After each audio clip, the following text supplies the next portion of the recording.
Well, good afternoon, everyone, and welcome to today's discussion entitled Driving CME Process Innovation Using Lean Six Sigma. In terms of some housekeeping, we do have a full house today, so the phone lines will be muted. Please submit your questions in the tab box in the lower right-hand corner of your GoToMeeting console, and we will certainly get to as many as we can during the Q&A session. Also, please do complete the very brief survey at the end of the webinar. Your feedback is greatly appreciated. And finally, we will notify you next week when the on-demand version of this webinar is available at www.ethosce.com.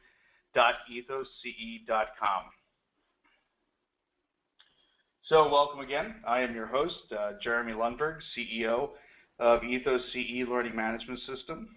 EthosCE is an enterprise-level learning management system that has been specifically designed to streamline and automate the delivery of CME by medical associations, health systems, and academic centers. So today, much of our attention is focused on really critical issues such as management of conflict of interest, maintenance of certification, the Sunshine Act, etc. Yet I think that we would all agree that the production and delivery of high-quality CME can largely be attributed to defining and employing effective internal organizational processes. So today I've invited my friends, Danielle Milbauer, who is the Administrative Director of the Office of Continuing Medical Education at the NYU Postgraduate Medical School, and Venkata, who is the Director of Clinical Services at EthosCE, to discuss their 5 key steps to driving process excellence using Lean Six Sigma and creating a collaborative, service-oriented organizational culture within your CME enterprise. Just by way of background, Lean Six Sigma strategies focus on process improvement designed to enhance operational performance by identifying and eliminating inefficiencies through structured methodologies. Lean Six Sigma is widely used by academic centers, health systems, and corporations to advance patient care. Today's conversation promises to introduce evidence-based management tools that will change how we conduct our operational strategies within continuing education and the health professions. So having said that, Danielle and Raja, welcome, and thank you so much for joining us today. Okay, thank you, Jeremy, and good afternoon, everyone. So we'd like to start you off with a poll. What is the first thing that comes to your mind when you hear Lean Six Sigma? We'll give you about 30 seconds to answer the poll. Your choices are, I don't have any resources for that. It's a process used in manufacturing. I'm not sure if it's applicable to CME. What is it anyway? Or it's a great way to improve my processes. So we'll give you about another 10 seconds.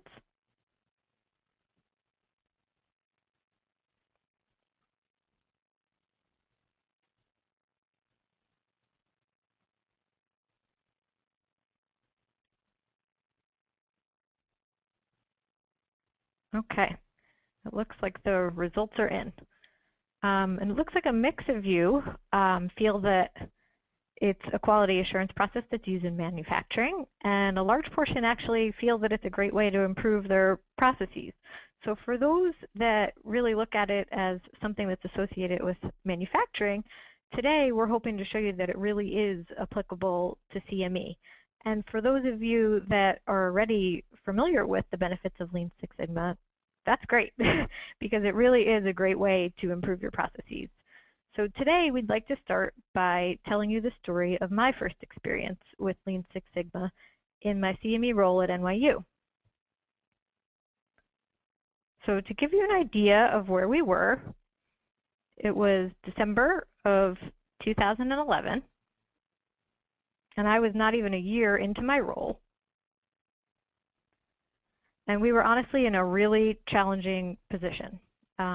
We were struggling with on-the-job injuries. There's an image that we'll show you shortly of one of my staff members' broken foot. The break was caused while transporting a large exhibitor box from our receiving dock to one of our courses. There were also redundant efforts. We were creating 3 different versions of what was essentially one agreement, and we were emailing it out 3 separate times. Employee frustration was running rampant because of all of this. And to top it off, we were actually losing money because of the way that we were managing our exhibitor process. We weren't actually collecting payment prior to allowing our exhibitors to exhibit. So somewhere in the area of around $65,000 was lost just to uncollected debt. So it was a dark time for us. Redundancy and inefficiency were almost embedded into our processes. And as a newcomer, I had a lot of questions. There were several times that I would ask, well, why do we do it this way? And nearly every time I asked, I received the same answer, which was because that's how we've always done it. So when I was approached by a colleague asking if I had any processes that I had felt could be improved, I nearly screamed, yes, yes, yes. So she said, wonderful, let's run an RIE with the Lean Six Sigma team. To which I said, Now, in my formal education, I had heard of Six Sigma, but I'd always associated it with manufacturing. And I'd never heard it combined with the term lean, and nor did I know what an RIE was. So I quickly learned that an RIE is a rapid improvement event. It's also called a Kaizen event in Lean Six Sigma terminology, and it just means the actual multi-day event where you map out your current processes, you come up with your new processes, and you design a plan to carry these out. So Raja is going to talk a little bit more about the details of that later, and then we'll also explain the difference between Lean and Six Sigma and what do they mean when combined together. So we scheduled our RIE for February of 2012, and here you can see some images of what we did. We mapped out our entire exhibitor process on sticky notes in this particular RIE, and I had my entire team involved, as well as those departments and vendors that played any role within the process. And it was truly an incredible and revealing experience. The end results were that we ended up collaborating with our receiving department, and we removed ourselves from the shipping and receiving aspect of the exhibitor process. So nobody gets hurt today. There is no more safety issues. There is also no longer exhibitor agreements being emailed back and forth, as the exhibitors are going to be registering through an online registration system now. Our employee satisfaction has transformed because of this. In fact, we did an engagement survey, and 83% of my team reported that they're satisfied with their jobs. So that's pretty great. And we had no uncollected debt for academic year 2012. It was pretty amazing. And an added benefit was even seen by reducing the effort spent on all of these processes. We were able to redirect our resources and spend more time on new initiatives, like trying to figure out how to best incorporate interprofessional education into our CME activities. So it was just a really incredibly valuable experience for all of us. Thanks, Danielle. To me, 83% sounds like a staggering amount of metric in terms of measuring employee satisfaction. It really is a good metric. Thank you for sharing that with us. And I think to top it off, I think the thing that I really like about this case study is that the amount of time that was saved is actually being redirected productively into incorporating interprofessional education in CME. So it sounds like it's a super nice and super productive case that you had with Lean Six Sigma. All right, now that we understand a little bit about how successful Lean Six Sigma can be for a CME enterprise, let's try to talk a little bit about its background, trying to understand what is Lean and what is Six Sigma. So brief history about Lean. It started off in 1910, where Henry Ford tried to utilize some of the basic Lean principles in Ford manufacturing. So his goal was primarily to produce more cars in less time. Then actually the Lean principles got a lot more of value when Toyota implemented some of those things in 1940. So two primary process evangelists Taichi Ono and Shigeru Shingo were the pioneers who actually implemented a lot of lean principles. Now, the challenges were quite interesting. Back in the Ford time, the challenge was just to produce more black cars. Now, as the number of years grew, the customer needs grew. And what Toyota was faced with was to offer more customized cars in a shorter amount of time. Now, that is where both these evangelists have utilized lean principles to come up with a model which focuses on three important aspects. The first one is improved customer focus. You want to make sure that if a customer requires a blue car, you provide him or her with a blue car. Then less cycle time. You want to make sure that you provide him or her with a faster delivery of the car. And third, and the most important factor is, as you take care of these two things, your profitability as a business is not compromised. Now, the result of these three things was Toyota not only came out of bankruptcy, but is also considered to be the most profitable automotive manufacturers compared to a lot of its competitors. That's an interesting history, right? Let's try to see why lean is such a powerful process improvement concept. Now, the philosophy of lean revolves around one core concept called eliminating wastes. Now, the Japanese term for some of our friends who are linguistic enthusiasts, waste is called as muda in Japanese. And this is the script for muda. Just looks like 2 letters, so not too fancy about that. And then anything that the customer is not willing to pay for is called muda, or in other words, waste. So the principle of Lean Six Sigma, if we were to draw an operational definition, is it's a process improvement methodology that eliminates wastes or muda. Now let's get into a little bit of Six Sigma history. So as you can see, there were 3 important pioneers of Six Sigma in terms of its process improvement and its value. Now, the reason Six Sigma came into work was because there were certain business processes or business problems that were not solvable by Lean. Because if we just get back to the previous example, Lean is where you can eliminate wastes. But essentially, you could have serious business problems that are more related to the inherent defect in our process or inherent quality problem in a business process. For those specific scenarios, Six Sigma came into play. Now, it started off with Walter Schuhart in 1930 when he proposed a model of quality control, when he introduced the concept of quality as an important business metric. Now, it got a lot more popular in 1970s when Phillips Crosby utilized a lot of Deming's concepts of quality. And the most important thing to note is that he tried to make a direct relationship between quality and cost. Now, obviously, once you make something related to cost and it improves your top line, that is when your business stakeholders will be super excited about it, because you want to make sure you have more top line revenues and lower your bottom line. And then they came up with this concept called as total quality management. And then the most recent advancement is by Jack Welch. All of us know about his contributions to Six Sigma at GE. So that brings us to 3 main pillars of Six Sigma. One is you want to make sure that your processes has an important attribute called quality. Then you want to measure everything. Now, that's an important word as far as Six Sigma is concerned. You want to measure the quality of your work or the lack of quality of your work. And because you're trying to measure it and you're looking at a business process excellence, you have to attribute a cost to it. And once you make sure that these 3 things work in collaboration, your Six Sigma initiative is going to be successful.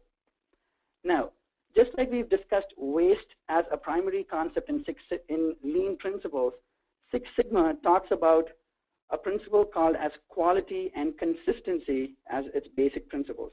Now, what is quality? Quality is that basic attempt where you're trying to do anything right the first time. Now, the important keyword there is the first time, because the moment you're trying to redo a certain thing, that itself is a waste, and it contributes a lot to your operational expenses. The second keyword is consistency. You want to make sure that you do something right today, tomorrow, and day after tomorrow, because the moment you do a process correctly the first time and miss it the second day, you're still going to have a bad process. So I would probably go further and say that an inconsistent process is as good as a bad process or a no process. So combining these two, what Six Sigma tells us is quality and cost of business are inversely related. The moment your quality increases, the cost of doing your business decreases. And the moment your cost of business decreases, your profitability increases. So this is the definition we come up with for Six Sigma. It's a quantitative process improvement methodology that targets to eliminate defects and increase process consistency. All right, so we've looked at Lean, we've looked at Six Sigma. Let's talk about the happy union. The first one is Lean is a process where we said there should be no wastes in a process. Then we are combining this with Six Sigma, where we're trying to say there should be no defects in the process. Combining these two, we're coming up with this reunion, which is called Lean Six Sigma.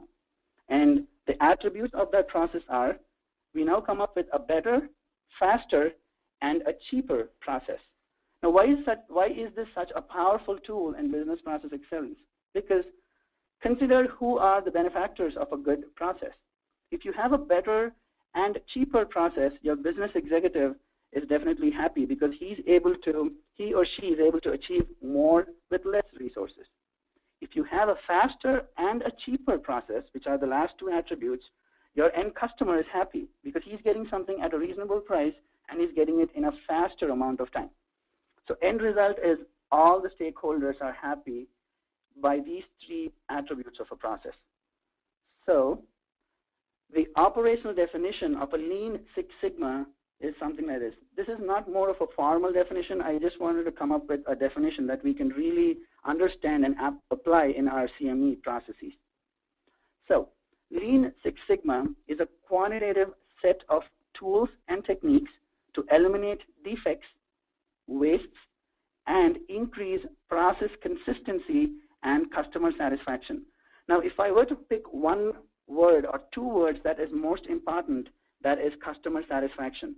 Because remember, friends, that no matter how much of defects and wastes you remove, unless your customer is satisfied with all of these, you're not going to get paid. So that is the emphasis of Lean Six Sigma, where you're saying your customer has to be satisfied after all your process improvement changes. All right, now that we understand a little bit about Lean Six Sigma and its history, let's try to talk a little bit about why is Lean Six Sigma such a powerful model for business process excellence. Let's start off with the 5 steps involved in Lean Six Sigma. Now we're going to talk about each of these processes in the next 30 minutes in a lot more detail.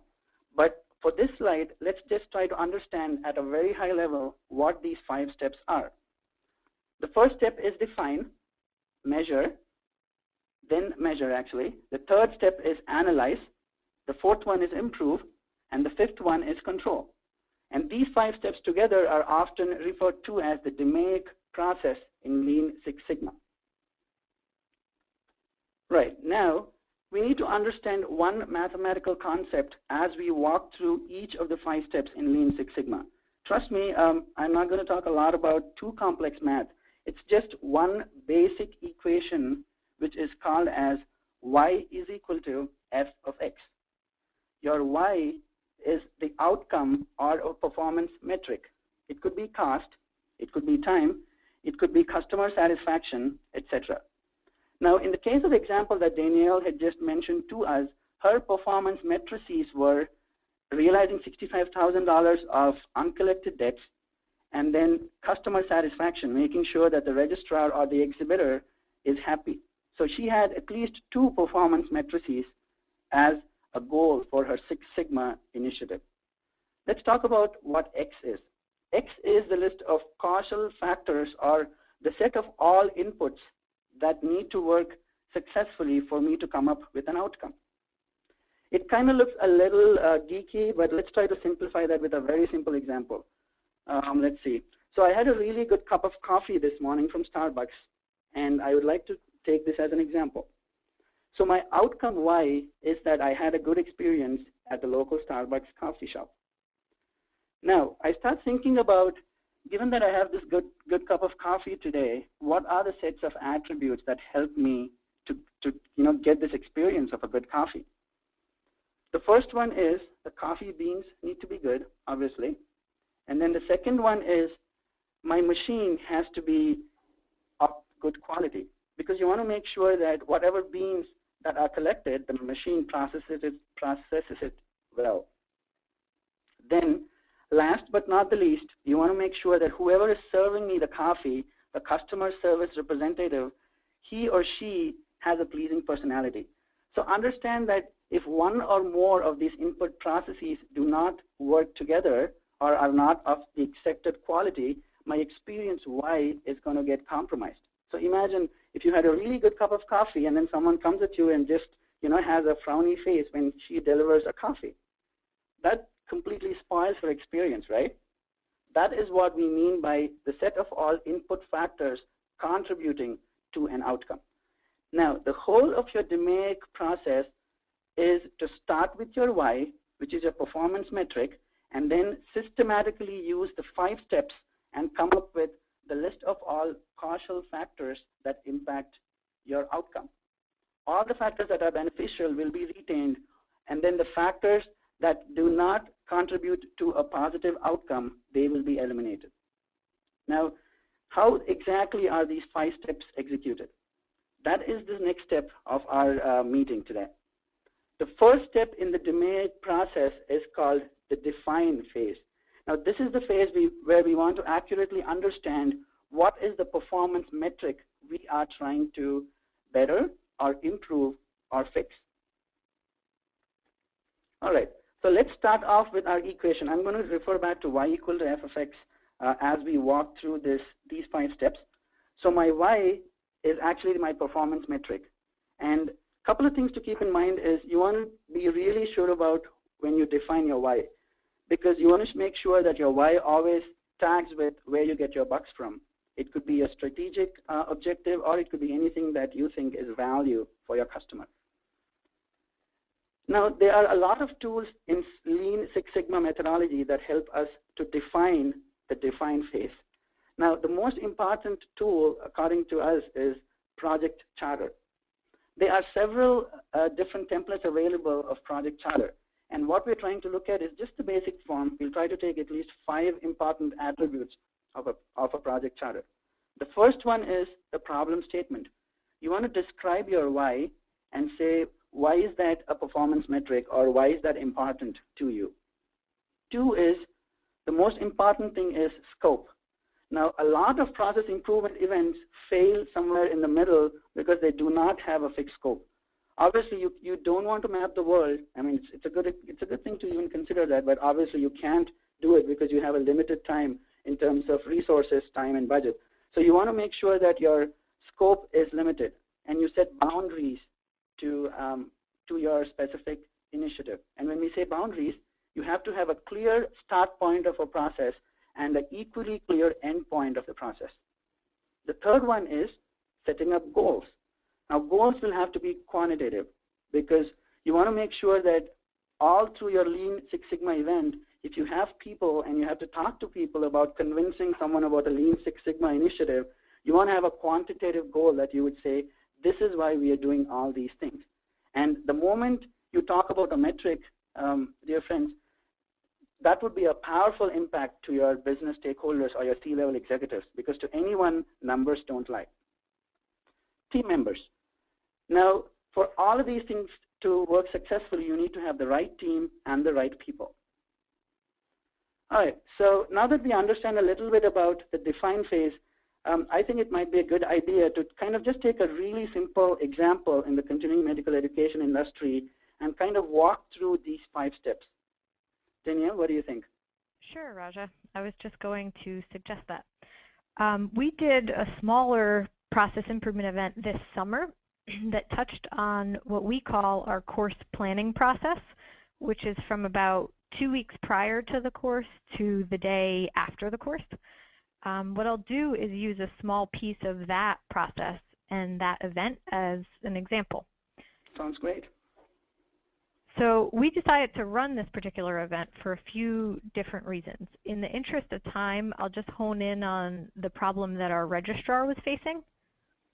So we have 2 office locations, one across the street from the medical center, which is where we sit daily, and our auxiliary office space, which is located at the actual medical center. We have equipment and supplies located in both spaces. So the problem, or the problem statement, was that the registrar was spending lots of time going back and forth between these two offices. The scope of this part of the problem was from 5 days prior to the course to the day before the course. And our goal was to reduce the amount of time that she spends on course registration preparation by 20%. So you may have noticed that this is a quantifiable goal, and we didn't do that by accident. In the define phase, you really have to ensure that you design SMART goals, and that's specific, measurable, achievable, realistic, and time-bound. In order to ensure that these goals are achievable, you have to make sure that you have the right team members on board and a champion. I cannot underestimate the importance of having a champion when you run these events. In this small part of our process, the only team members involved would be our registrar and our office assistant, and I could actually act as the champion. But do note that for any large initiative, you want your champion to be someone within your institution that has high visibility, decision-making authority, and this should be someone who will support your cause. Great. What I really like about the project charter is that the goal is really crisp. All through the define, measure, analyze, improve phase, Danielle can really talk to her staff and also to her executives and say, the reason we are doing this is we would like to reduce the course registration by 20%. So I'm sure that some of our friends, as they review the project charter, they may have other performance matrices that may be more valuable. That actually brings us to the next poll question. So quick reminder, we would have about 45 seconds for us to answer this question. And we're now going to launch the next question. So which of the following performance metrics do you improve or do you wish to improve within your CME department? The first one is profit streams. The second one is customer satisfaction. The third one is employee morale. The fourth one is time taken to manage various CME processes. The time taken to manage a process is often referred to as talked time.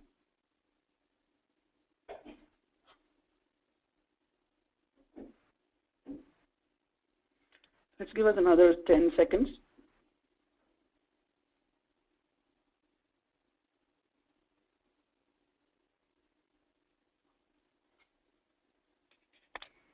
All right, it looks like the results are out. Okay, so it looks like it's kind of interesting that most of us feel that the major pain point or the metric is the time required to manage CME activities. Now, this fits perfectly with the example that we're looking at. In both the examples, this is one of the more major pain points where the staff ends up spending incredible amount of time to manage their CME activities.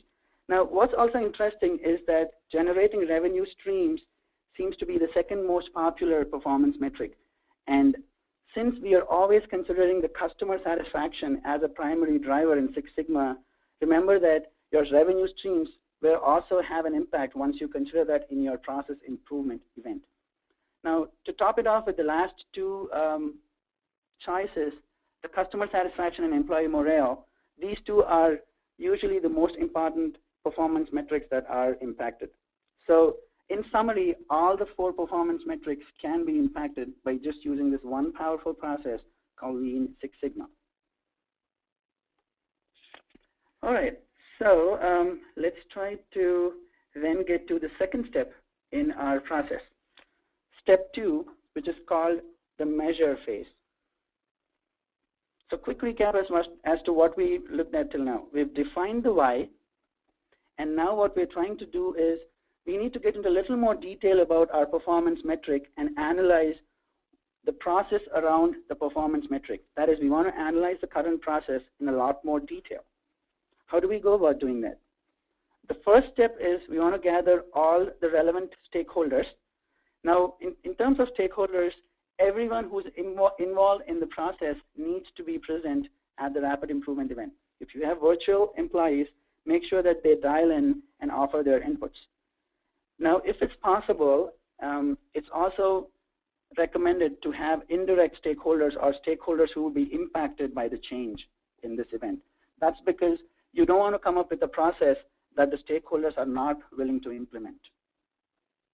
Use appropriate process mapping tools. So once all the stakeholders gather at a location, you can use different process mapping tools such as flowcharts, swim lanes, spaghetti diagrams, and map your current process. Now then, we come to the most important piece of the measure phase, which is you want to measure the process baseline. Now, what do we mean by a process baseline? Now, this talks about how good or bad is my current process. Now, and that was usually referred to by a certain number.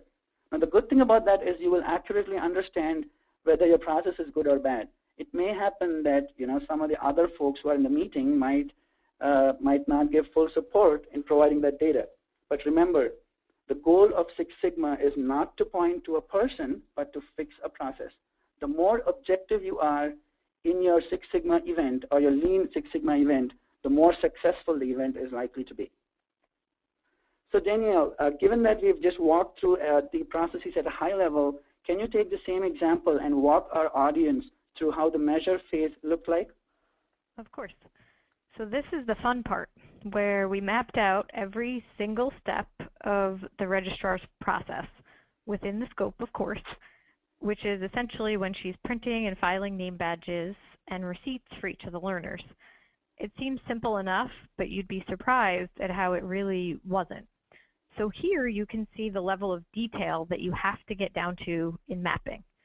The first step being Maria prints the badges and receipts. Now you'll see on each of these sticky notes that there's little initials at the bottom. That's to indicate which office this occurs in. So this happens in our everyday office, Greenberg Hall. Then she prints the registration list. Then she has to go across the street to stuff and interfile everything. Then she makes a list of who's missing. Then she goes back across the street to print the missing people, prints the alpha cards, goes back across the street to insert and file everything. So it's crucial that you break it down to this level of detail, or else the next steps will not work properly. Now what you don't see here, since we chose such a small piece of a large process, is what we call a decision point. Raja, did you want to talk a little about decision points in mapping? Absolutely. Thanks. So let's take a quick example. So a decision point in terms of a process talks about a break in a process where you are either forced to go one way or the other. I like to get back to my Starbucks example. So for some of our friends who are tea lovers, you can substitute this example with your regular tea or chai latte. So when I'm at the counter today, I have two choices, or I had two choices. I can either go for a regular coffee or order for a caramel macchiato. The moment I order for a regular coffee, I receive it immediately at a register. So that is process path 1. The other option is I could have gone for a caramel macchiato. In that option, I would have been asked to actually wait at the counter for some time. Well, I'm hoping it won't be too long. And then they will then serve me whatever my choice of drink was. So depending upon my choice of the drink, I have two process paths. So this is why decision box is important, because they either talk about the process flow one way or the other. Exactly. Thank you, Raja. So beyond the mapping, we also used a tool called a spaghetti diagram to better visualize the process. So here you can see an image of that. What this shows is the distance that our registrar walked between the two offices, and each line represents one-way trip, which takes 5 minutes per trip, or a total of about 40 minutes per course that we're running. So tools like this, as well as our metrics, can help you to see what your process looks like. So the amount of time that we were spending total on course preparation was about 100 minutes. So if you take this and you multiply it by the 40 courses that we run per academic year, you're looking at about 4,000 minutes on course preparation per year. And it's really helpful to look at these tools and see your processes from a different perspective. I agree, Danielle. 4,000 minutes on a set of 40 courses is an accurate representation of how we can use the concept of a process baseline to understand the current capability of a process. Thank you. Now, the next step in our DMAIC process is the analyze phase. Now, this is where we would like to analyze the current process state. So all the sticky notes that Danielle and her team mapped out, we are trying to take that and now analyze these things to find out which are the value-added steps. So there are three concepts we need to understand when we talk about analyzing a process. The first bucket is the process step value-added? Now, what is value-added process? If you get back to our definition of lean, anything that the customer is not ready to pay for is called a non-value-added process, and anything he's ready to pay for is a value-added process. So essentially, your VA is anything your customer is willing to pay for. So for my tea example, I would be willing to pay for my chai latte. In terms of a non-value-added process, if I'm supposed to wait for 15 minutes at a tea shop or a coffee shop, that is a non-value-added step for me because obviously I don't want to wait for 15 minutes to grab a drink.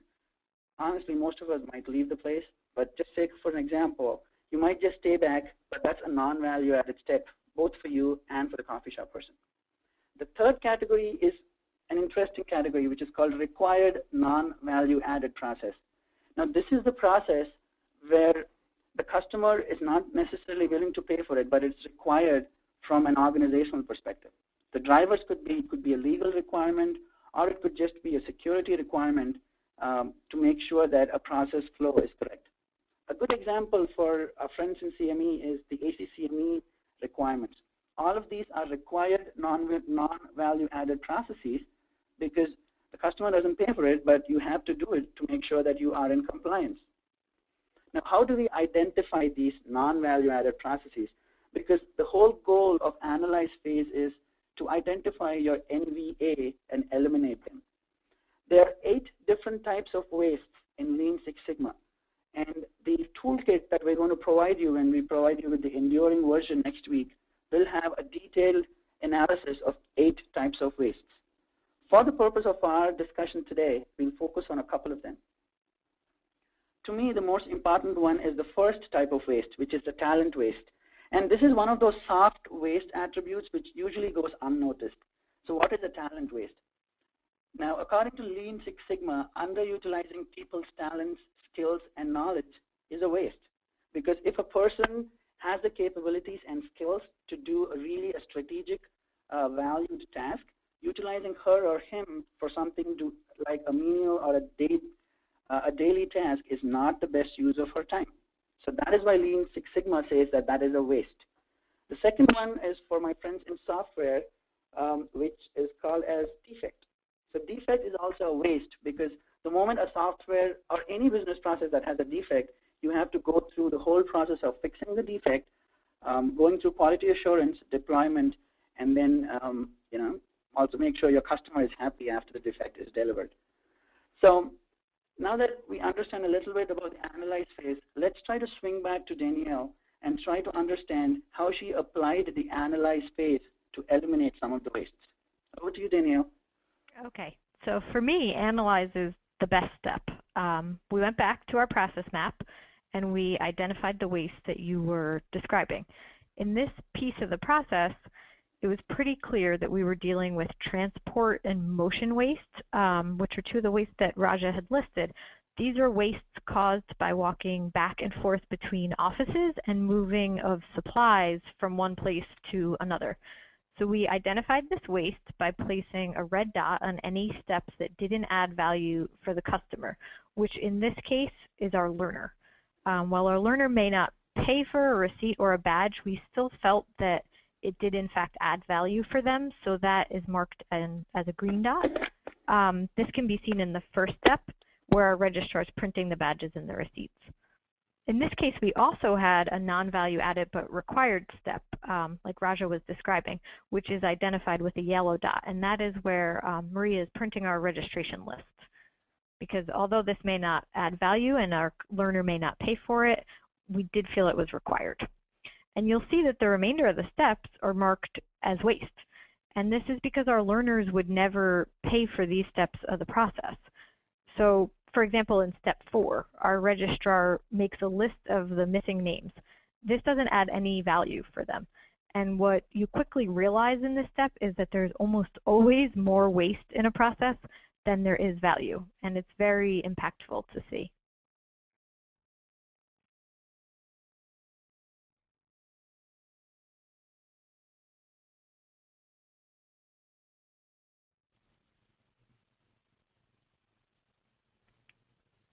So Raja, did you want to talk a little bit now about the next step?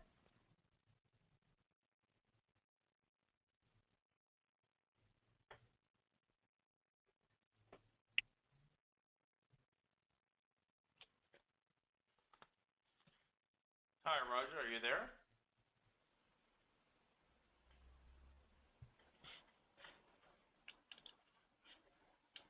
I think we may have lost Raja. Okay, well, he will log He'll back join in. us. Yeah, oh, absolutely, yeah. I apologize to everyone.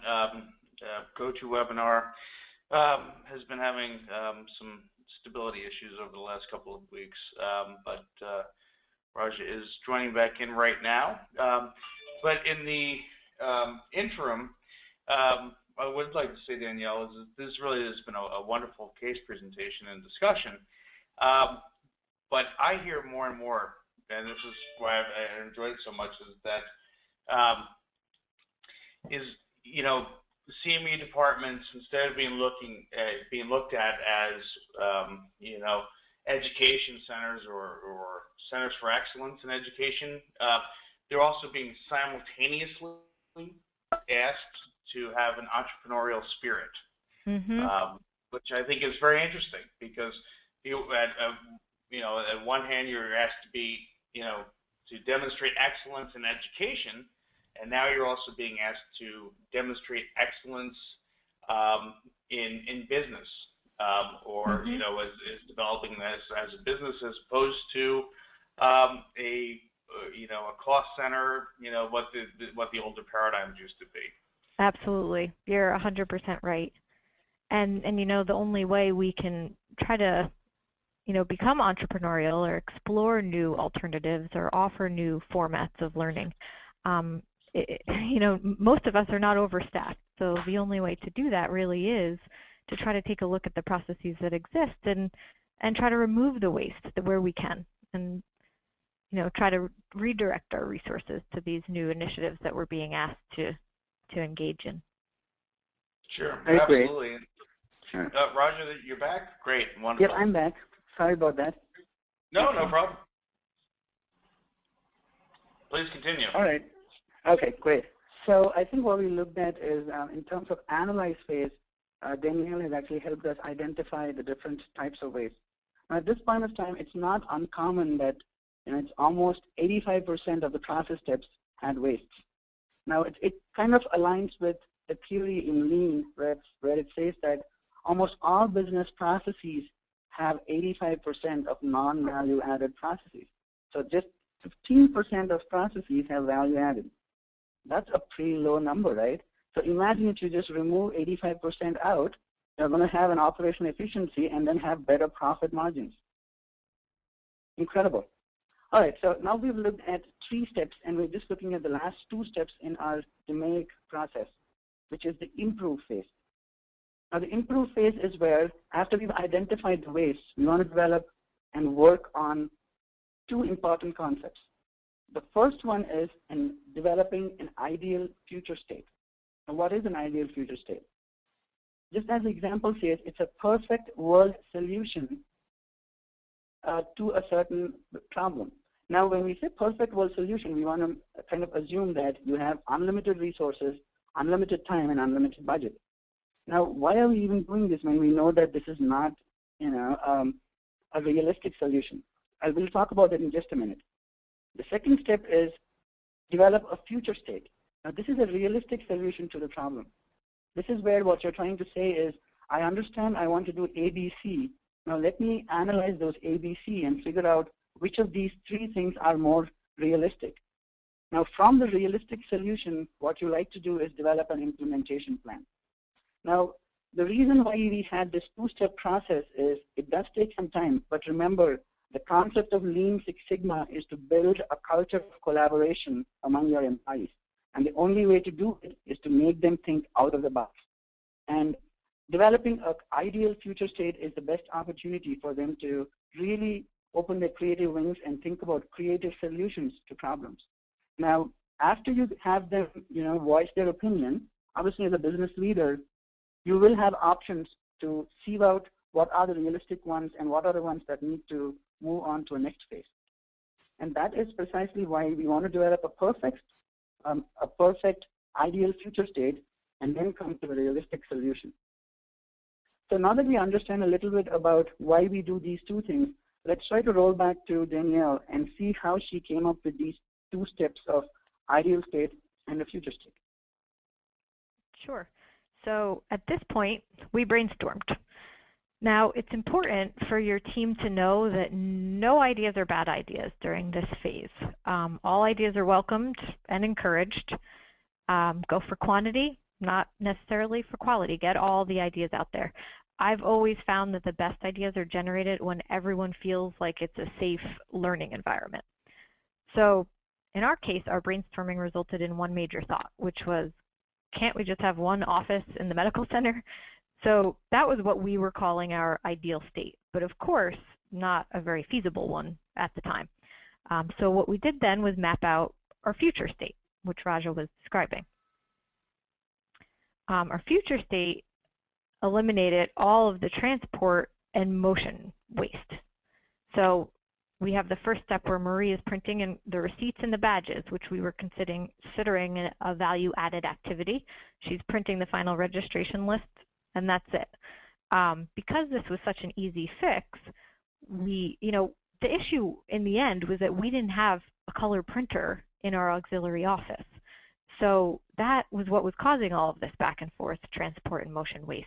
So we just immediately purchased the color printer for our auxiliary office, and because it involved only the registrar, she immediately implemented the new process. So typically you'd need to create an implementation plan, as Raja had mentioned, like the one shown here. So this one covers the basics. It's the task, who is the responsible party or parties, what date, and was it completed or not, and then notes for each task, because as you go through the process of trying to accomplish each one, there may be roadblocks and you want to make a note of it. It's also helpful to have someone in place to follow up and ensure that everyone is accomplishing their goals. And this doesn't have to be you, the person that's running this process improvement event. It can be anyone on the process improvement team. Honestly, I've looked at it as a great opportunity to allow the staff to develop their project management skills. Great. Now, one thing to keep in mind with the implementation plan that we are looking at is this plan really depends on the type of solution that is used in the improve phase. Some process solutions can involve a very simple fix, like the one we just looked at. For more complex business processes and complex business problems, you may need an IT solution or a technology solution to fix the problem. In those scenarios, you want to make sure that your IT project manager's project plan is also added to your action item or your implementation plan. All right, that actually brings us to the last step of our DMAIC process, the control phase. So Danielle seems to be super happy with the way things have gone, and then she's super excited at this point of time. Now, after 6 months down the lane, there can be a couple of possibilities. Now, if all works good, you still have the successful trade moving on. But in some instances, you might have a process that's completely out of order. Since we're actually talking about change, we want to talk about why such things can happen. Now, notice that for every process improvement event, things do not necessarily have to go wrong. In case it happens, you want to make sure that you understand the root cause of change. Now, when a process works good today, and we are super successful, how can a process go out of order? In just a span of 6 months. The reason is change. Now, what are the things that can change? The first thing is the date has changed. 6 months down the lane, it's not today's date.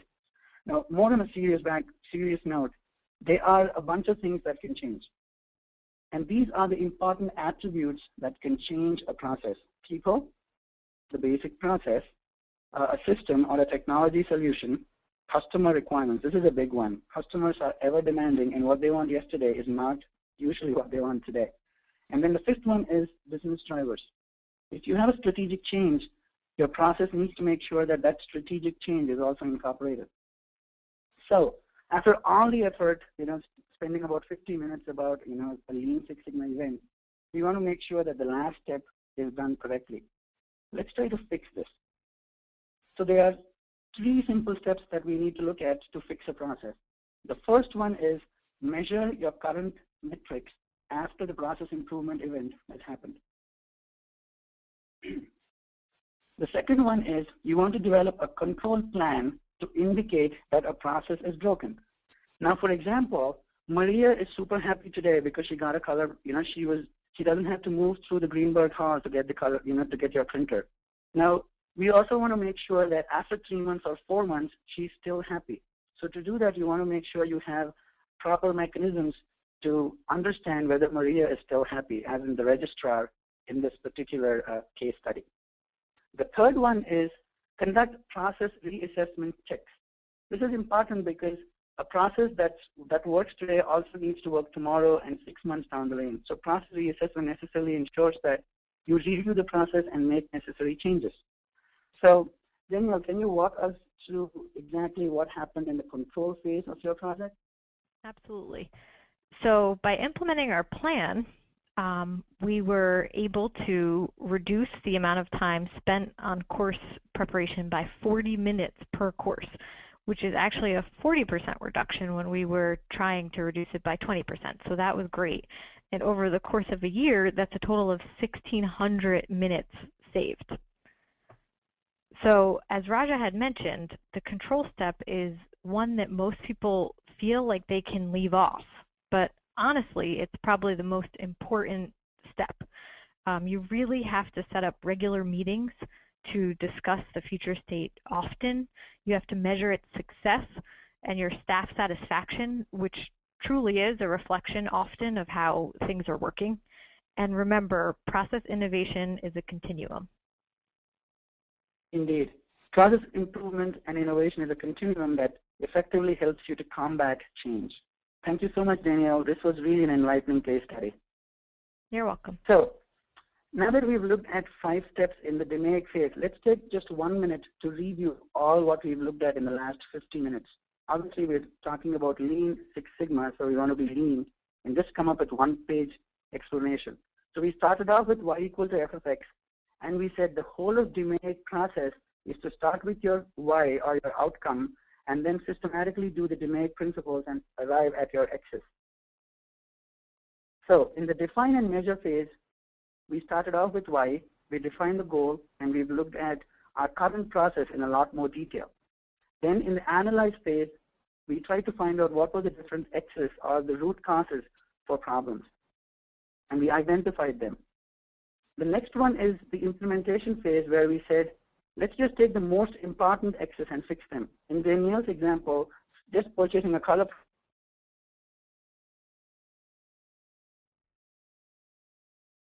which we call as the most powerful x's that impact your y. So remember, you may have 1,000 reasons for a process to fail. What you want to make sure is use the correct tools and identify the most important 2 or 3 root causes of a problem. Then the control phase. Once you've implemented your solution, make sure that you check your y and your process is in control. And then the last and the most important aspect, it's party time. Once you have your process improvement event and then you know that it's successful, make sure that you have a party with all your team members, and it's a time to reiterate how important the event is.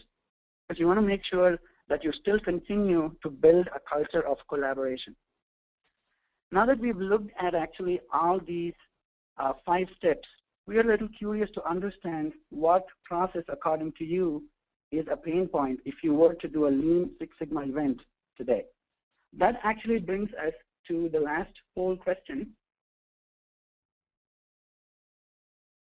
which is if you have to choose one of the below processes to improve within your CME office, which one would it be? Application process, learner registration, RSS management, faculty disclosure management. Let's give ourselves another 20 seconds.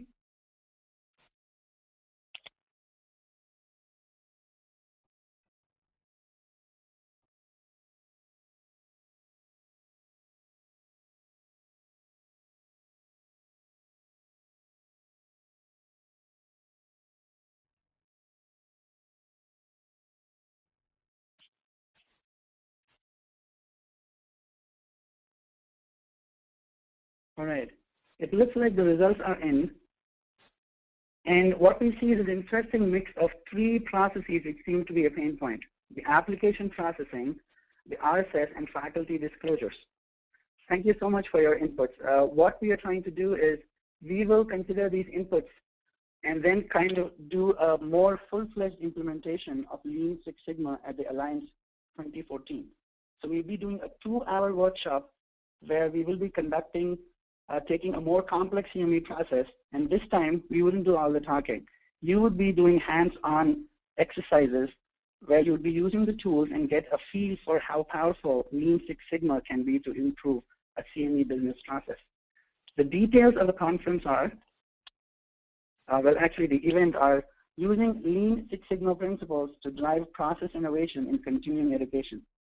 All right, it's on Saturday, the last day of the conference. Raja, if you could, yep, there you go. Sure, thank you. Yep.